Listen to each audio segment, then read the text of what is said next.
The news day continues here on One News Now. I'm Maricel Halili.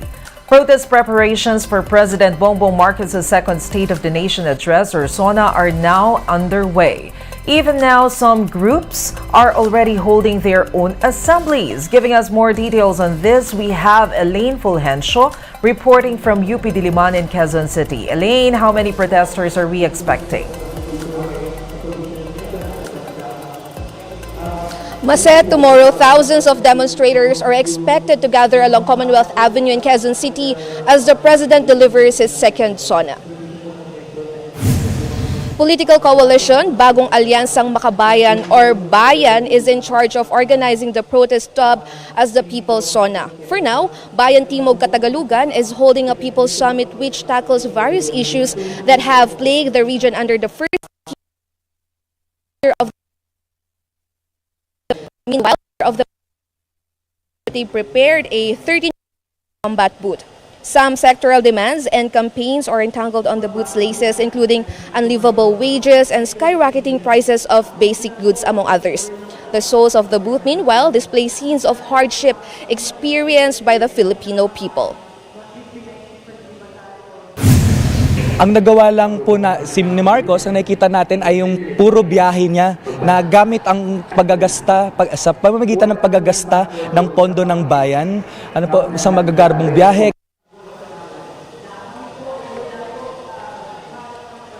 Masa, this afternoon, karapatan allied organizations will host a human rights fair at the Bantay ng mga Bayani. They will then launch the region's State of the Human Rights Address, or SORA. Masa? Thank you. That was Elaine Fulgencio reporting to us live from Quezon City. All eyes are on President Marcos Jr. as he addresses the nation for a second time tomorrow.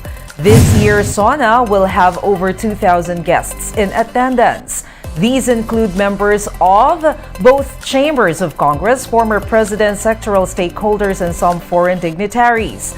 Former Presidents Joseph Estrada, Gloria Arroyo, and Rodrigo Duterte have confirmed their attendance. As for COVID-19 protocol, vaccinated guests will only have to show their vaccine cards, while unvaccinated attendees will be required to show a negative RT-PCR test taken a day before the SONA. State-run RTPM will handle the broadcast and direction of the SONA coverage. Last year, it was Presidential Advisor on Creative Communications Paul Soriano that directed Marcos's first SONA. Security measures are also in place. Aside from the deployment of police forces, signal jammers will also be placed across the Batasan complex. The area has also been declared a no-fly zone. Marcos Jr. will deliver his second SONA at around 4 p.m. His previous SONA speech lasted for about 1 hour and 13 minutes. This time, groups and political observers are expecting an in-depth report on his accomplishments in the past year. We'll be back with more stories after the break. Keep it here on One News.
You're still watching One News Now. I'm Maricel Halili.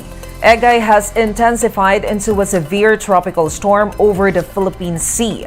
Pag-asa last spotted Egay Center some 610 kilometers east of Daet, Camarines Norte. The severe tropical storm is packing winds of up to 95 km per hour, winds and gustiness of up to 115 kph. Egay is still moving westward at 15 kilometers per hour. It will be closest to extreme northern Luzon by Wednesday and will make landfall over Taiwan on Thursday. Rapid intensifications is possible, with Egay expected to reach super typhoon category by Tuesday. Over the next 3 days, habagat enhanced by Egay may bring significant amount of rains. Affected areas include Occidental Mindoro, Northern Palawan, Western Visayas, and Negros Oriental.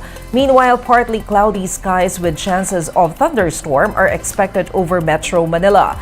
The Interior Department reminds local government units to strictly implement the Operation Listo protocol. Operation Listo is a government program aiming to strengthen disaster preparedness of LGUs. DILG Secretary Benher Abalos stresses the need for preparation of evacuation centers, conducting preemptive evacuations in vulnerable areas, and disseminating public warnings.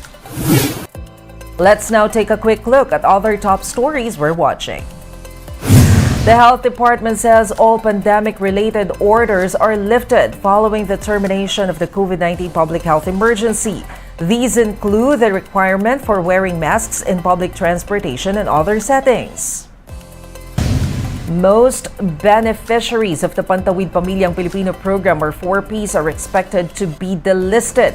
The Social Welfare Department is now validating an additional 1.3 million households to determine if they can already graduate from the program. And prices of petroleum products are expected to increase again in the coming days. Unioil Philippines sees gasoline prices going up by as much as 1 peso and 40 centavos per liter and diesel by up to 40 centavos per liter. And those are the top stories of the hour. Join us later at 2 p.m. as we continue to monitor the day's biggest stories. I'm Maricel Halili. We are One News.